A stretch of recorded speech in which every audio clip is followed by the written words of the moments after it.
vagina. I got a penis on vagina, nothing will be fine. What's the matter you? Hey, got no respect. What do you think you do? Why you look so sad? It's not so bad. It's a nicer place. Shut up for your face. By late 87, 88. And that's what I think when I hijacked your, like, when I intruded into your house using the BG 938 technology. I think I don't know if I showed this or I edited it out, but this was the first tape of a skeleton band that my father bought me, and he didn't stop there. He was like, "Well, you might as well get two because my dad's a big music guy. I inherited his record collection." He's like, "You can't judge a band based on one album." So he's like, "Get this red one." To be honest with you, this had much more of an impact than this. It's a better record. 100%. The Paul Di'Anno years. Like, I like Killers now, but like back then, I mean, I like Killers back then too, but Powerslave was just like godly when that came out.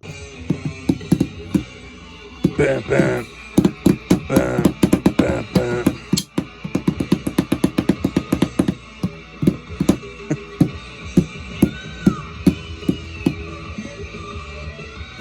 That was like, You oh know- my god. Do you know what? I always called it Filler Slave. I thought I was being so creative. I think there's so much filler. I'm not a guitar guy either, to be honest with you. The guitar solo from Powerslave is my favorite guitar solo of all time. So that's a metal theologian. With what?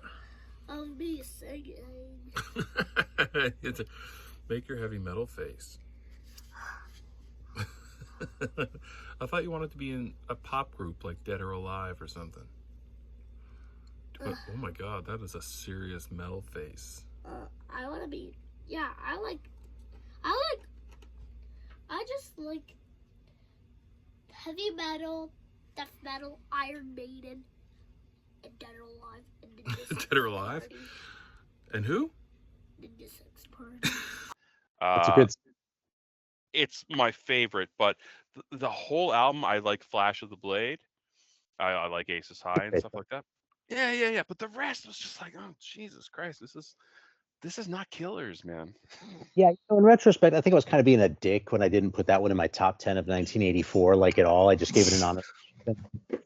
But there really are some songs there that would age so well, like that Rime of the Ancient Mariner shit. Like when I was 15, I ate that up. But now that I'm kind of a grown up, I'm like, dude, I don't want to hear your fucking 13-minute song unless you have 13 minutes worth of shit to say, you know? And I think it goes to your point. And you know what song else I think is total shit is 2 Minutes to Midnight. I think it's just fucking. I think it's filler. And then there's that instrumental on there too. This one's called Crazy Lemon. This one's called Crazy Lemon. Yeah, exactly. So then it has like Flash of the Blade and Aces High and like Powerslave and Back in the Village. It's one of my favorite. Back in the Village is really good. I mean, that's what. Ancient Mariner is great. It's just too long. You know what I mean? So it's still. If it were anyone other than them, I'd probably call it a great album. But I guess I just expect a little bit more from them, you know? Which probably is totally unfair, but when I compare it to Piece of Mind, which I don't think has a wasted minute on it, it kind of falls a little flat these days. Cool cover, though. I actually have the Piece of Mind cassette when I bought it, and it's not To Tame a Land, it's Dune. Did you ever hear that? It's actually called that on there? It's not called To Tame a Land? Mine said To Tame a Land. This one, if you read, the glare, the bottom is Dune. Look at that. Holy shit. Oh. What label is that on? Super Dynamic Range. It's definitely. You know, it's Canadian. It says Super Dynamic Range on the bottom. And there's an apology afterwards. We didn't mean it. No, it's actually it's an EMI. So I don't know, but I have the two.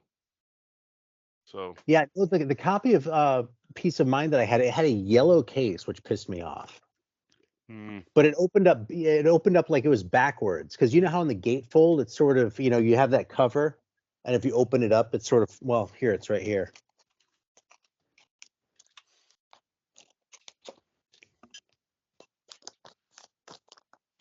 So you know how if you have this thing, it opens up, and picture opens out like that, sort of.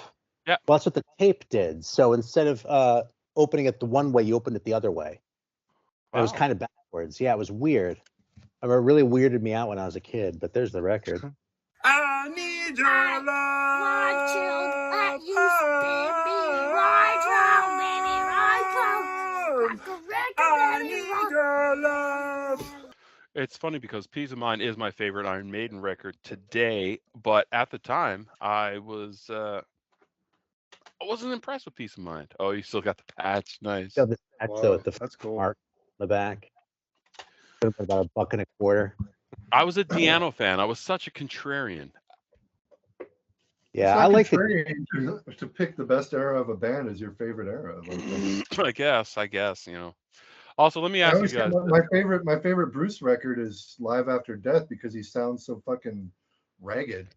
Like that's the closest he ever sounded to Diano was on fucking Live After Death.